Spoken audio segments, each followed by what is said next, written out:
Les invito a ir a Primera de Samuel, capítulo 25. La lectura que se leía esta tarde, espero que hayan podido prestar atención a ella, porque todo el capítulo nos habla prácticamente de esta historia, que la hemos interrumpido en el versículo 12, pero vamos a leer unos versículos más. Primera de Samuel, capítulo 25.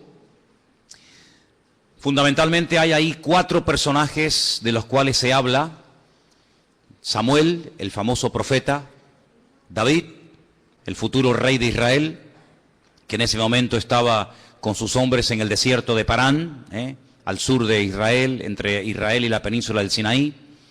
Se habla también de un matrimonio un tanto extraño. El nombre del hombre era Nabal y el nombre de su esposa Abigail.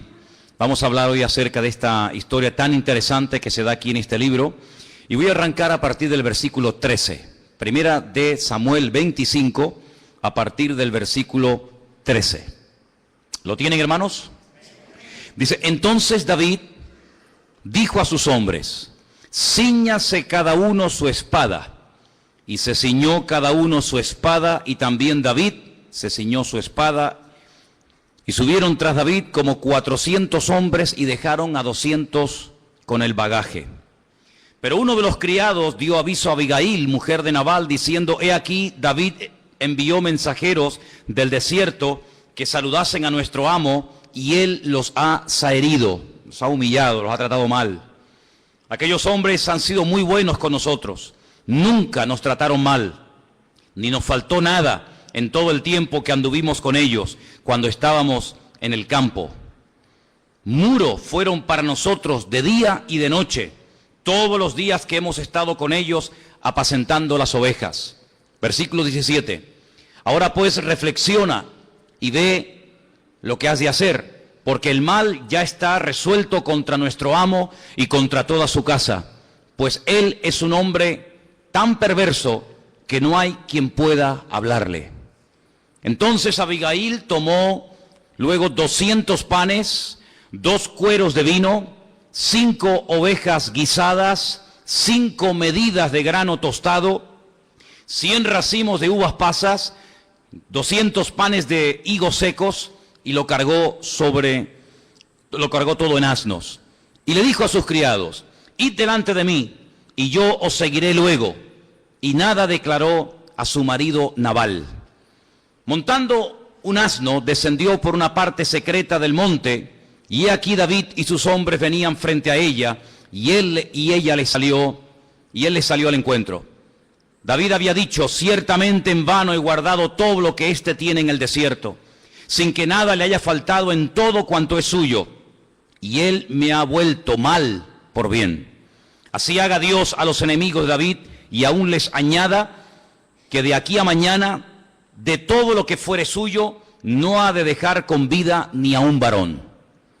Cuando Abigail vio a David, se bajó prontamente del asno, y postrándose sobre su rostro delante de David, se inclinó a tierra.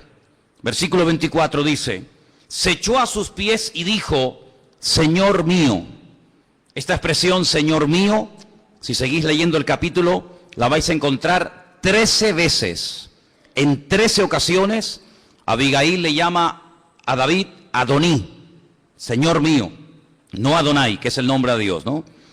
Sobre mí sea el pecado, mas te ruego que permitas que tu sierva hable a tus oídos y escucha las palabras de tu sierva. No haga caso ahora, mi señor, de ese hombre perverso de Nabal, porque conforme a su nombre, así es él.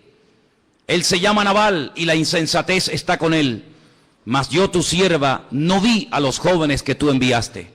Ahora pues, Señor mío, vive el Señor, vive tu alma, y que el Señor te ha impedido el venir a derramar sangre y vengarte por tu propia mano. Sean pues como Nabal tus enemigos y todos los que procuran mal contra mi Señor. Ahora este presente que tu sierva ha traído a mi Señor sea dado a los hombres que siguen a mi Señor. Y yo te ruego que perdones a tu sierva esta ofensa, pues el Señor de cierto hará casa estable a mi Señor, por cuanto mi Señor pelea las batallas del Señor, y mal no se ha hallado en ti en todos tus días. Si seguís leyendo la historia, que es por cierto muy interesante, vais a ver que las palabras de Abigail tuvieron tanto poder que pararon la ira de David y de sus 400 soldados. Pero antes de seguir con la historia, vamos a orar un momentito.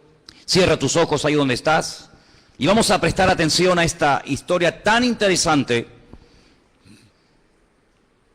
de la cual vamos a aprender una serie de cosas que yo creo muy prácticas para nuestra vida. Señor Jesús, te damos muchas gracias en esta tarde por tu presencia entre nosotros. Te damos gracias porque tu palabra siempre habla, tu palabra es maravillosa, tu palabra es viva, es poderosa, Señor. Y queremos que en esta tarde esta palabra sea de bendición para todos los que la van a escuchar. Te pedimos, Dios mío, que tu palabra pueda traer ese aliento, esa fortaleza, ese ánimo que necesitamos para seguir adelante contigo cada día. Bendice, Señor, a todos los que estamos aquí delante de tu presencia, escuchando tu palabra. Abre nuestros oídos, quita todo obstáculo, todo impedimento, y que podamos verdaderamente disfrutar de este tiempo de estudio de tu palabra en esta tarde. En el bendito nombre de Jesús. Amén y amén. El capítulo 25 de Primera de Samuel empieza dándonos una información y tiene que ver con la muerte de un gran hombre de Dios. Dice, murió Samuel y se juntó todo Israel, lo lloraron, lo sepultaron en Ramá, y entonces es cuando David dice, mi tiempo aquí se ha terminado, me levanto y me voy a otro lugar, al desierto de Parán. Samuel fue un referente para el pueblo de Israel durante 40 años. Fue un hombre de Dios tremendo, ejerció una influencia muy buena en todo el pueblo de Israel. Es un hombre que advirtió al pueblo en más de una ocasión acerca de la barbaridad, acerca del peligro de nombrar a un rey, de dejar al Dios vivo y verdadero, el rey que ellos tenían, por un rey de carne y hueso, tratando de imitar, tratando de parecerse a las naciones que le rodeaban. Samuel fue un buen hombre. Lamentablemente sus hijos no siguieron su ejemplo. La gran tragedia con la muerte de Samuel es que se crea un vacío, porque no hay un liderazgo después de él. Después de Samuel, hasta los tiempos del profeta Natán, quedó ahí un vacío. El rey Saúl estaba despreciado por el Señor, Dios lo había desechado, era un hombre que le había dado las espaldas a Dios. David todavía era un proyecto, sabían todo el pueblo que iba a ser algún día rey, pero todavía no lo era. Por lo tanto, la situación política y sobre todo la situación espiritual del país era muy triste. No había una persona espiritual a la cual ir y hacerle preguntas o consultar palabra del Señor. No había un punto de referencia espiritual al cual la gente pudiera dirigirse o inspirarse o animarse para tratar de obedecer al Señor. Por lo tanto, la muerte de Samuel fue realmente una tristeza y un dolor y una tragedia para el pueblo de Israel. Pero dejando este dato que nos da el primer versículo, vamos a meternos en la historia que el capítulo 25 de Primera de Samuel nos cuenta. Aquí aparece un matrimonio, yo diría un matrimonio raro, un matrimonio extraño. No podemos decir que tal era para cual, en este caso todo lo contrario. Me he preguntado muchas veces, ¿qué hacía esta mujer con este hombre? Vamos a ver las diferencias entre uno y otro. Cuando uno ve un matrimonio, cuando uno ve una familia integrada, los hijos, el padre, la madre, sirviendo al Señor, adorando, honrando al Señor, es una bendición. Pero lamentablemente a veces hay matrimonios en los que o él es muy espiritual y ella, permítame la expresión, pasa de todo, o ella tiene un interés tremendo por las cosas del Señor y él es como un bulto al lado de ella que prácticamente está por estar. Este era el caso de este matrimonio. Fíjate que el nombre de este hombre es un nombre que realmente es increíble. Dice que se llamaba Nabal. Hay dos salmos en la Biblia que son exactamente iguales, el Salmo 14 y el Salmo 53, exactamente iguales. Y los dos empiezan con la siguiente expresión: dice el necio en su corazón, Dios no existe. La palabra necio, idiota, estúpido, es la palabra Nabal. Así es como se dice esas expresiones, con la palabra Nabal. Pero no solamente Nabal habla de una persona tonta, de una persona idiota, de una persona necia, sino que nos describe más bien la indiferencia, la apatía, incluso a veces hasta la arrogancia en la persona que recibe ese título. Porque no cabe la menor duda de que hay que ser muy arrogante y muy soberbio y muy torpe al mismo tiempo para declarar abiertamente que Dios no existe. Y este era el gran problema de este hombre.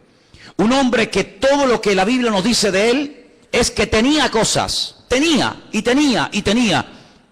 Pero sin embargo, las características de su mujer, de Abigail, cuyo nombre significa Dios es mi gozo, Dios es mi regocijo, son completamente diferentes. Quiero que volvamos a leer en el versículo 3. Aquel varón se llamaba Nabal, tonto, insensato, idiota, también significa. Su mujer Abigail, Dios es mi gozo. Era aquella mujer, no dice tenía, dice que era. ¿Cuántas veces yo he dicho que en la vida es más importante ser que tener? Hay un refrán que dice, eres tan pobre, que lo único que tienes es dinero. Eso es lo que tenía Nabal. Dice que tenía 3,000 ovejas, dice que tenía 1,000 cabras, pero dice que era un hombre rudo, dice que era un hombre de malas obras, y dice que era del linaje de Caleb. Es curioso porque el nombre Caleb, y sabéis que hay un personaje muy bueno en la Biblia, que se llama Caleb, tiene una doble traducción, porque Caleb significa todo corazón, pero también significa perro, porque al perro en hebreo se le llama todo corazón, Caleb. ¿Por qué dice la Escritura que era de la familia, de la descendencia de Caleb? Porque indirectamente nos está hablando acerca de cómo era su carácter. Era un perro como persona, una persona avara, una persona que dice que tenía, versículo 2, 3,000 ovejas y 1,000 cabras, pero en el texto original no dice tenía, sino dice veló, y veló significa para él.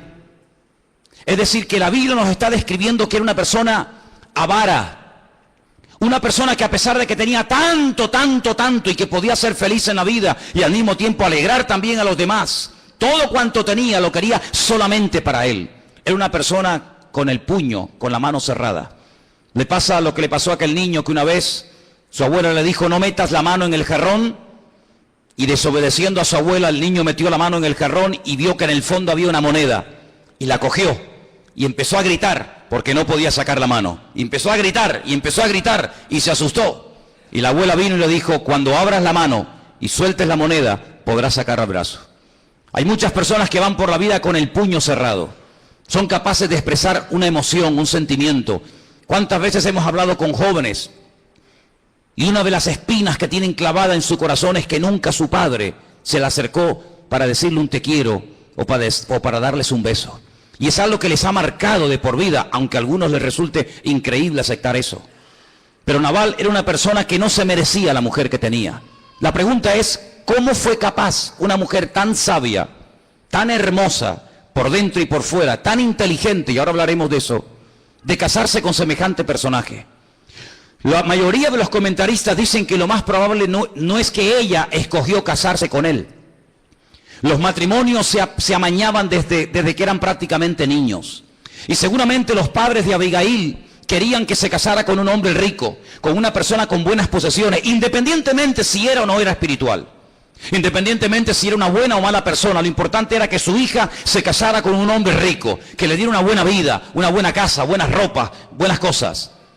Sin embargo, no se dieron cuenta de que metieron a su hija en la boca del lobo. Seguramente ella no escogió casarse con ese hombre, pero las circunstancias de la vida así fueron. Dice la Biblia en el versículo 3 que esta mujer era de buen entendimiento, Tobá Segel. Y esa palabra entendimiento, Segel, fíjate cómo se puede traducir. Lógicamente por entendimiento, discernimiento, prudencia, capacidad de entender, inteligencia, comprensiva. Era increíble, hermanos. Espiritualmente hablando, ella le daba 20,000 vueltas a este hombre. De él se habla de lo que tenía, de ella se habla de lo que era. Y cada uno en la vida, tarde o temprano, tendrá que tomar una decisión. ¿Quiero ser o quiero tener? Lamentablemente vivimos en unos tiempos en los que parece que la gente importante y a los que se les abren las puertas son a los que tienen cosas. No a los que son honrados, a los que no dicen mentiras, a los que quieren vivir en fidelidad, a los que quieren vivir con armonía con los demás. Parece que eso ya no está de moda. Sin embargo, fíjate las vueltas que da la vida. Para poder entender esta historia hay que conocer las leyes del desierto. En el desierto hay muchas bandas que se dedican a robar y a matar a la gente. Pero David, que vivía en el desierto con 600 hombres, él también podía haberse encargado de amargarle la vida y de robar a la gente, pero no lo hacía. La Biblia nos enseña que David con sus hombres durante muchos años protegió a los rebaños de Nabal sin ser suyos. David fue capaz de proteger a los siervos de Nabal, aunque no eran sus siervos ni sus soldados. Y cuando llegaba el momento de esquilar a las ovejas, la costumbre, la ley del desierto era que aquellos hombres que se habían jugado la vida por ti, que te habían protegido, que te habían cuidado, sin tener que hacerlo, tú los recompensaras de alguna manera con comida, con algún detallito. Y esa ley del desierto hasta hoy en día existe, hasta hoy en día está en vigor. David no le está pidiendo joyas, David simplemente le está pidiendo algo de comer.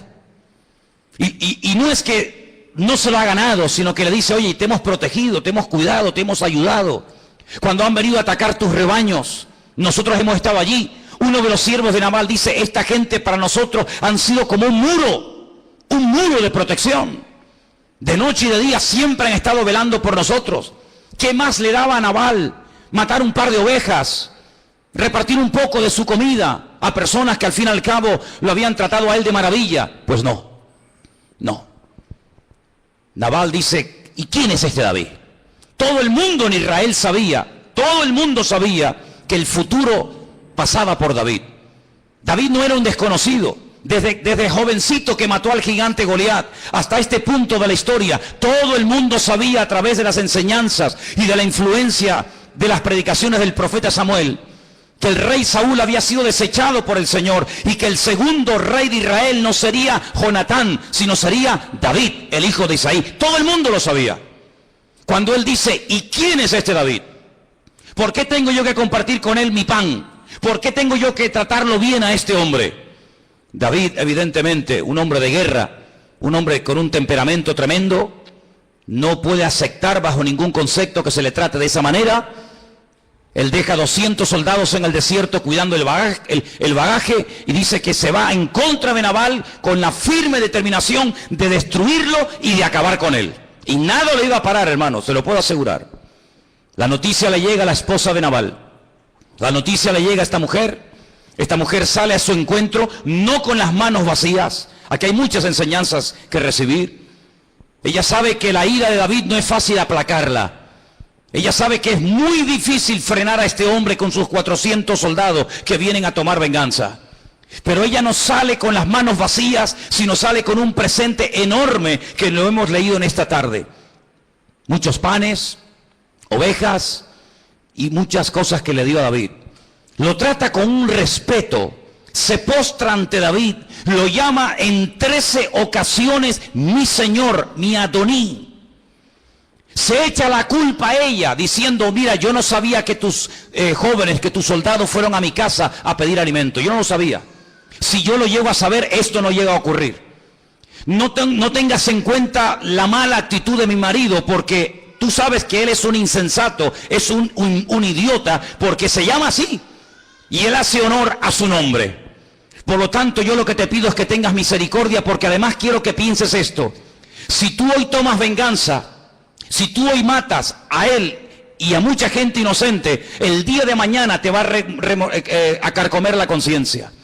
Y tú no tienes necesidad de tomar venganza, porque el Señor que está contigo y te va a construir un buen reino y vas a ser una persona bendecida y prosperada, el Señor se va a encargar de defenderte y de poner a tus enemigos por estrado de tus pies. Mira, fue tal el poder de convicción de Abigail que el rey David dice en el versículo 32, bendito sea el Dios de Israel que te envió para que hoy te encontrases conmigo. Bendito sea tu razonamiento y bendita seas tú, que me has estorbado hoy de ir a derramar sangre y a vengarme por mi propia cuenta. Vive el Señor Dios de Israel, que me ha defendido de hacerte mal.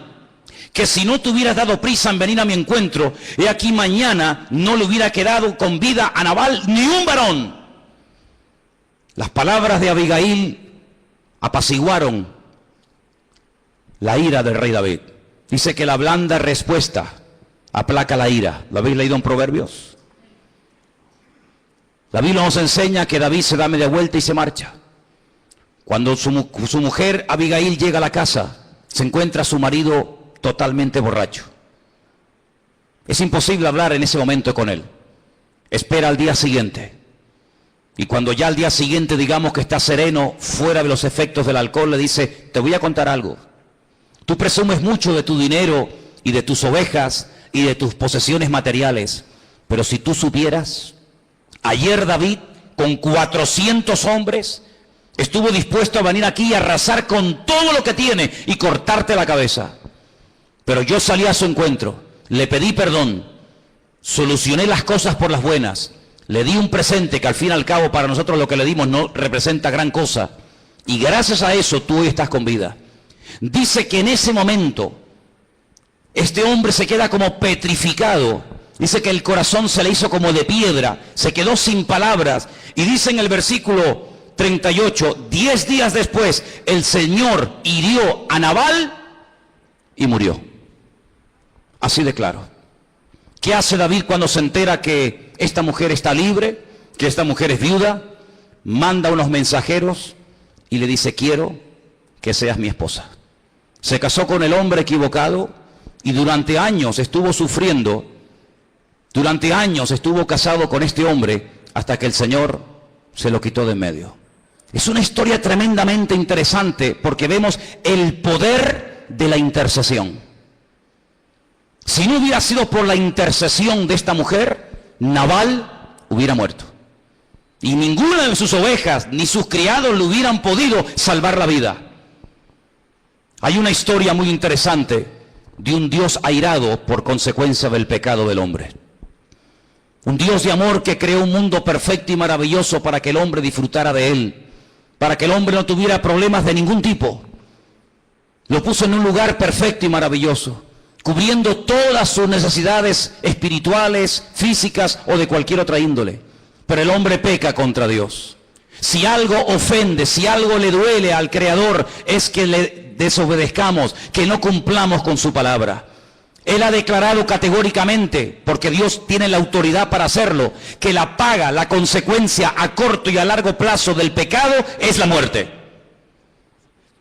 Dios ha estado airado con la humanidad durante siglos. Y a lo largo de la historia, todo lo que fue proveyendo para calmar su ira por el pecado eran simplemente sacrificios de animales que sustituían temporalmente, que preparaban psicológicamente al hombre para que el día de mañana llegara a la conclusión de que la sangre de los toros y de los machos cabríos, los sacrificios humanos, no pueden de ninguna manera aplacar la ira de Dios a consecuencia del pecado. La Biblia nos enseña que su Hijo, el Mesías, el Señor Jesucristo, vino a este mundo, murió por nosotros en la cruz, ocupó el lugar de todos los criminales de la historia de la humanidad, libre y voluntariamente decidió morir por todos los adúlteros, fornicarios, mentirosos, terroristas, secuestradores, violadores. Él ocupó el lugar de todos y cada uno de los seres humanos que existieron antes que Él, durante su existencia y después de Él, los que aún no habían nacido. Cuando muere en la cruz del Calvario, porque la paga del pecado es la muerte, el Padre, sabiendo que Él era justo, que Él no había cometido ningún pecado, pero que Él por amor sustituye, ocupa el lugar del hombre, lo resucita al tercer día. Cuando el Hijo llega a la presencia del Padre con sus manos manchadas de sangre y con sus manos horadadas y sus pies traspasados y su costado también, le dice, Padre, he hecho todo cuanto me pediste, he ocupado el lugar del pecador, he derramado mi sangre, cancelada está la deuda. La ira del Padre quedó aplacada y ahora hay un decreto divino que dice que todo el que crea en Él no se pierda, mas tenga vida eterna. El poder de la intercesión hizo que 400 hombres soltaran sus espadas de las manos y se fueran, por así decirlo, con el rabo entre las piernas y se fueran por su camino sin mover ni una sola hoja. La obra del Señor Jesucristo en la cruz del Calvario dejó mudo al diablo, paralizó al infierno y ahora ha traído un aire de frescura y de libertad a la humanidad. De tal manera de que podemos vivir en victoria, podemos vivir con gozo, podemos vivir con paz, porque así como Abigail significa Dios es mi gozo, ahora nosotros hemos conocido al Dios de Abigail y podemos decir que Él ha cambiado nuestro lamento en baile y que el gozo del Señor es nuestra fortaleza. ¿Cuántos dicen amén? Por eso ahora el Señor Jesucristo, ¿qué es lo que está haciendo? Si teóricamente acabó con la obra, si Él ya lo hizo todo, si Él derramó su sangre, si Él resucitó al tercer día, ¿dónde está y qué está haciendo ahora el Señor en estos 2000 años? La Biblia nos enseña que está llevando a cabo un ministerio tremendo, y es el de interceder ante la diestra de Dios Padre, para que tú y yo no caigamos, para que tú y yo no resbalemos, para que tú y yo podamos vencer al pecado, al desánimo, a la depresión, a la duda, a la soledad, a la angustia o a lo que sea. Y por eso Él está a la diestra de Dios Padre cada mañana orando por ti, cada tarde orando por ti, cada noche orando por ti. Aún durante la noche el Señor cada día ora por tus hijos, ora por tu esposa, ora por tu salud, ora por cada uno de nosotros. Y si estamos en pie no es porque nos lo merezcamos, no es porque seamos más dignos que nadie, sino es por los méritos de Cristo, por las oraciones de Él a nuestro favor. Porque si no fuera por eso, probablemente ya muchos de nosotros hubiéramos tropezado y caído, y sabe Dios dónde estaríamos en esta tarde, si no fuera por la oración de intercesión diaria y permanente de nuestro Dios a nuestro favor. ¿Cuántos dicen amén? Pero ahora también el Señor ha delegado a la iglesia esa responsabilidad, la de interceder, la de clamar por el mundo. Porque vemos a una mujer orando por su marido, vemos a una mujer intercediendo, suplicando piedad y misericordia por su marido, pero también vemos el ejemplo de Moisés, que dice la Biblia que en lo alto del monte Sinaí, Dios le informa, Dios le dice que el pueblo se ha corrompido. Tu pueblo se ha corrompido, han construido un becerro de oro y lo están adorando. Y ellos saben que no fue un becerro de oro el que humilló a Faraón en Egipto. Ellos saben que el mar rojo no lo abrió un becerro de oro. Ellos saben que el Dios todopoderoso, el Dios de Abraham, el Dios de Isaac y el Dios de Jacob fue el que los sacó con mano poderosa de Egipto y los ha traído hasta aquí. Y el Señor le dice a Moisés, déjame destruirlos. Es increíble, déjame destruirlos. Pero Señor, y cuando los egipcios se enteren de lo que has hecho, van a decir, Dios no pudo con esta gente. Los saca de la esclavitud, los trae al desierto y fueron tan rebeldes, tan desobedientes que Dios no pudo pastorearlos. ¿Qué va a pensar el mundo de ti? ¿Qué prestigio va a tener tu nombre? ¿Qué reconocimiento va a tener tu persona? Y además si los destruyes, ¿dónde queda tu pueblo? Y el Señor le da un cheque en blanco a Moisés y le dice, te propongo algo, Moisés. Si los destruye a todos ahora mismo, a la tribu de Zabulón, Neftalí, Sacar, Leví, todos, levantaré otro pueblo a través de ti. ¿Qué te parece? Moisés le dijo, no, Señor, no hagas eso. Quítame a mí la vida, pero no al pueblo. Ráeme, quítame del libro de la vida. Prefiero condenarme yo por la eternidad, sabiendo lo que eso significa, a que tú borres y destruyas a tu pueblo Israel. El Señor le dice, está bien, está bien. Es como si, permítame la expresión, como si Moisés convenció a Dios. Y Dios dijo, está bien, pero a partir de hoy ya no les voy a acompañar en este viaje. A partir de hoy me habéis hartado y me habéis cansado tanto que enviaré a un ángel para que ese ángel los guíe, para que ese ángel los pastoree, pero yo no iré más con vosotros. Y Moisés dijo, de eso nada, Señor. Si tú no vas conmigo, yo de aquí no me muevo. Porque yo no salí de Egipto y yo no me la he jugado para seguir a un ángel. Yo me la he jugado y creo en ti, por eso yo quiero que tú vengas. Y si tú no vienes, yo de aquí no me muevo. Es increíble cómo Moisés ora al Señor y le dice, y ahora quiero ver tu gloria. Y el Señor le muestra parte de su gloria en aquel lugar. ¿Os dais cuenta, hermanos? Cómo la oración no es algo abstracto, que perdemos el tiempo hablando y soltando palabras que no sabemos a dónde van. No, la oración es tremendamente poderosa. Por eso no me cansaré hasta el último día de decirle, iglesia, tenemos que orar más, que somos muy vagos a la hora de oración. ¿Cuántas veces me habéis oído suplicar en un púlpito, venid a orar? Y no venís. Y criticamos al pueblo de Israel, es que eran testarudos, es que eran gente de dura cerviz, ¿sí? Yo no sé cómo eran, porque yo no estuve allí, yo lo que sé es por lo que he leído, pero yo sí sé cómo somos nosotros. Yo no sé cómo eran las tribus de Israel en el desierto. Yo no sé cómo hablaban, cómo se comportaban, más que por lo que he leído, pero sí os puedo decir, amados hermanos, que en los tiempos en los que estamos viviendo, como nunca antes, la iglesia tiene que levantarse en pie de guerra y orar. Y quiero decirte algo más.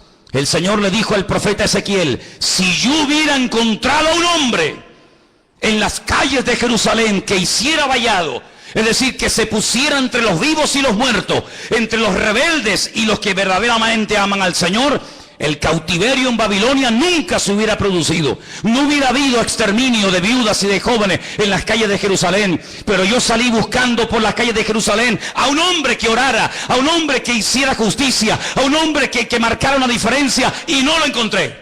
Y por eso os tengo que sacar de aquí y que mi tierra repose durante 70 años. ¿Podrá Dios encontrar hoy aquí? ¿Podrá Dios encontrar hoy en día en la humanidad a un joven, a una chica, a un chico, a un hombre, a una mujer, a una familia que esté marcando una diferencia? Pregunto, ¿te interesa marcar una diferencia? Porque a lo mejor es que ni te interesa. ¿Le interesa a alguien aquí ser un joven diferente? ¿Te interesa a ti, hermano y hermana que me estás escuchando, marcar una diferencia y no ser un Nabal, sino ser una Abigail? En uno de los comentarios que leí estos días, leí algo tremendo. No es mío, solamente soy el eco de lo que leí. Dice: en el mundo sobran Nabales, pero faltan Abigailes. Sobran necios. Sobran personas que solamente bla, bla, bla, bla, bla, hablan, pero no hacen nada. Pero Abigail fue una mujer que se la jugó. Se puso entre David y el campamento de su marido y le dijo: yo soy la culpable de lo que está pasando allí. Así que si tienes que tomarla conmigo y tienes que comenzar a matar, primero empieza por mí. David no fue capaz. David se detuvo y la bendijo. Le dijo: bendita seas tú, bendita tu casa, y que el Señor esté contigo. El Señor tomó cartas en el asunto. Si hay alguien aquí que tiene, entre comillas, un enemigo, tenemos a un Dios que nunca pierde ningún juicio, ninguna causa. Deja todo en las manos del Señor. Mía es la venganza, yo pagaré, dice el Señor. Es que usted no sabe, hermano, lo que me hizo aquella mujer en mi matrimonio. Es que no sabe lo que aquel hombre le hizo a mi hijo. Ni me interesa. Ni lo sé, ni me interesa. Pero sí quiero que sepas algo. Que cuando alguien se levanta contra ti, no es contra ti contra el que se levantan, sino es contra tu Dios. Y hay de aquel que se levante contra nuestro Dios. ¿Cuántos dicen amén? Proverbios capítulo 26. Leía hoy este texto buenísimo, porque dicho sea de paso, el libro de Proverbios habla muchísimo de los nabales, de los necios. Está lleno de versículos que habla del necio, pero yo he encontrado uno que me pareció muy bueno. Proverbios 26, 4 y 5. Dice así. Ponlo en práctica, porque los proverbios son para ponerlos en práctica. Nunca respondas al necio de acuerdo con su necedad, para que no seas tú también como él. ¿Te gusta? Es buenísimo, ¿eh? Nunca respondas al necio de acuerdo a su necedad, para que no seas tú también como él. Versículo 5. Respóndele al necio como merece su necedad, para que no se estime sabio en su propia opinión. Como el que se corta los pies y bebe su daño, así es el que envía recado por mano de un necio. No pierdas el tiempo con necios ni con necedades. Arrímate a personas que verdaderamente te puedan dar algo espiritual, que te aporten algo a tu crecimiento y a tu desarrollo como persona y como cristiano, como mujer cristiana. David, cuando se entera que Nabal muere, la manda a llamar y se casa con ella. ¿Qué le podía ofrecer David en ese momento? Digo en ese momento, no en el futuro. En ese momento, ¿qué le podía ofrecer David a Abigail? Nada. ¿Dónde vivía David? En el desierto. Hoy aquí, mañana por allá. ¿Huyendo de quién? De Saúl. Si leéis el capítulo siguiente, el 26 de Primera de Samuel, dice que con 3,000 soldados Saúl quería matar a David y él tenía 600. David era un fugitivo, no tenía casa propia, no tenía cama. Hoy dormía en un lugar, mañana dormía en otro. Pero Abigail fue capaz de renunciar a todas las riquezas que dejaba en la casa de Nabal, porque la verdadera bendición y riqueza era estar con David, y no en una casa llena de provisiones, como era la casa de Nabal, pero sin la bendición de Dios. ¿No dice Proverbios eso? Más vale bocado seco y en paz que casa llena de contiendas y perturbación donde no está la bendición de Dios. Yo te pregunto a ti como hombre, ¿en tu casa tú eres el que está marcando la diferencia? ¿Estás haciendo labor de cabeza o de cola? ¿Qué eres como hombre en tu casa? ¿Eres un hombre o eres un mequetrefe? ¿Eres un hombre que transmite espiritualidad? ¿Eres un hombre que tira del carro o tienen que tirar de ti? Hermana, en tu casa, ¿quién lleva las riendas espirituales, tú o tu marido? ¿Hay orden en tu casa? ¿Hay verdaderamente bendición de Dios? No es la voluntad de Dios que uno esté aquí arriba y otro esté aquí abajo. Tiene que haber un equilibrio, hermanos. Tiene que haber un crecimiento equitativo entre uno y el otro. No puede ser que ella siempre esté tirando, venga, vamos al culto, venga, anímate, venga, vamos a la iglesia, venga, vamos a encontrar aparcamiento, no pasa nada, que hace calor, venga, no te preocupes, o al revés, venga, anímate, mujer, que no sé qué. No, hermanos, eso al principio está bien, pero después de un tiempo, hermanos, los dos tienen que ser un equipo, y tenéis que orar para que haya espiritualidad en vuestra casa. Me imagino que como mujer tiene que cansar muchísimo tirar del carro de un Nabal. Y me imagino que tiene que cansar tarde o temprano para un hombre estar todo el día tirando de los hijos o tirando del hogar. Pero Dios quiere en esta tarde a todos y a cada uno de nosotros darnos fuerzas para que tanto nuestros hijos como los maridos y como las esposas seamos gente verdaderamente espiritual, que amen y sirvan al Señor con toda su alma y con todo su corazón. ¿Cuántos dicen amén? Si tu marido no es espiritualmente lo que te gustaría tener, ora, intercede delante del Señor. A veces oramos para que Dios haga milagros y el primer milagro que tiene que hacer es el que está sentado a tu lado, o viceversa. Pero tenemos un Dios todopoderoso que puede hacer maravillas y que puede sorprendernos. Pídanle, chicas solteras, a Dios un hombre espiritual. Muchas buscan al alto, rubio, rico, de ojos azules, pero por dentro es un idiota y un imbécil. Más vale uno chiquitito, gordito, calvito, pero lleno del amor de Dios, que casarte con un gigantón que no vale 2 pesetas. O mejor sola que acompañada. No te dejes seducir, no te dejes deslumbrar por lo que tiene, sino por lo que es. Quiero terminar diciéndote algo. Una chica estaba una vez en un culto y había un chico que le gustaba, pero claro, no se atrevía a decirle nada. Y el chico, hay un momento en el culto, en la reunión, que se levanta y se va al baño. Y ella, mirando para todas partes, se da cuenta de que él ha dejado la Biblia en el banco. Ella abre la Biblia de él y va página por página, por Proverbios, por los Salmos, por Mateo, por Ezequiel, por el Apocalipsis, por San Juan, y se da cuenta de que toda la Biblia la tiene subrayada y bien marcada y llena de anotaciones. Y ella dijo en su corazón: una persona que lee tanto la Biblia y que la estudia tanto no puede ser un idiota, tiene que ser un hombre de Dios. Y con el paso del tiempo, pues llegó a casarse con ese hombre, y hoy en día esas 2 personas están en el ministerio sirviendo al Señor. ¿Qué te parece? Amados hermanos, las posesiones materiales no se las pudo llevar Nabal con él. Las posesiones materiales son para que seamos generosos, para la extensión del reino de Dios, sí, para hacernos la vida más cómoda y más fácil, pero no te olvides que son bienes pasajeros. Y a veces lo que consideramos de tanto valor para nosotros, para Dios no tiene ninguno, o viceversa. Se encontró una vez una moneda de 50 céntimos con un billete de 100 euros y le dijo: ¡Hey! ¿Qué tal? ¿Cómo vas?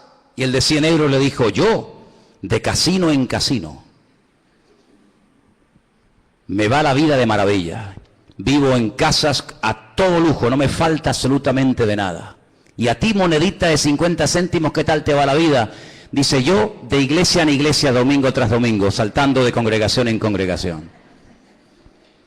Vamos mañana al supermercado con 50 euros y no llegan a nada, ¿sí o no?